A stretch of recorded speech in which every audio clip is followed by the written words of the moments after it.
This is one of 3 mildly custom bikes that I'm very excited to be marketing this month. This is a 1970 Schwinn Collegiate 3-speed. This bike was actually originally a lady's bike.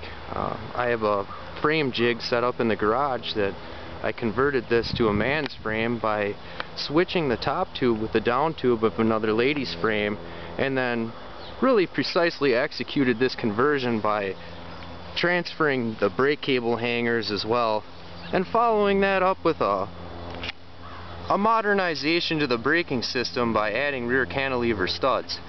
I decided to add the rear cantilever studs on the underside of the seat stays, so that way it wouldn't complicate things with a rear carrier rack, or if one decided to step away from the V-brakes and go to the traditional caliper, they could just simply put the caliper on the top side, look more natural without having the studs in the way of the arms for the original caliper.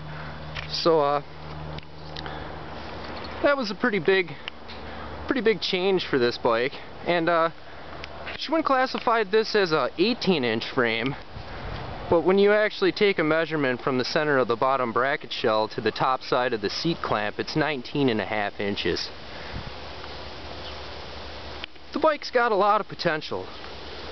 I just built a wheel for the back. It had a set of mix-match rims when I bought it, and they still technically are mix-match rims for the fact that the rear one is stamped area and the front one is non-stamped.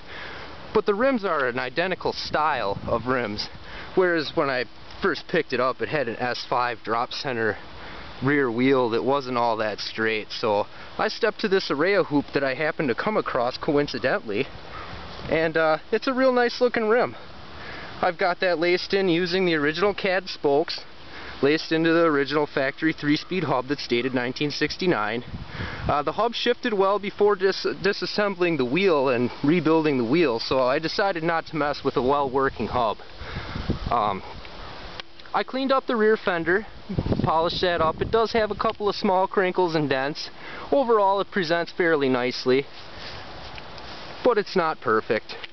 It should also be noted that there is a small hole in the back of this reflector here. This has what's called the deluxe spring cushion seat. These have a spring frame underneath instead of just a stamped steel pan. And you'll notice when you look at the back side of this one that it does sit a little crooked on the frame. But when you stand over the top and look at it, it does align well with the bicycle. But that is something that probably should be noted. It also has the older pre-70 reflectorless pedals, which I think are kind of a neat retro touch. Those were original to the bike. Basically, the only thing not original to this bike is the wheels and the modification done in the brake levers. The levers had to be changed to accommodate for the 2-to-1 ratio of the rear V-brake. The original calipers, levers, rear caliper, and a matching front V-brake package here will all be included with the bike. These are basically a complete set of V-brakes, but I wouldn't plan on really using them for anything other than backup parts to maintain the already working brake that's on the bike. The front wheel does have some light surface rust, but I have no reason to believe that it wouldn't clean up to look just as nice as the back. Same goes for the front fender. They both just need a good clean.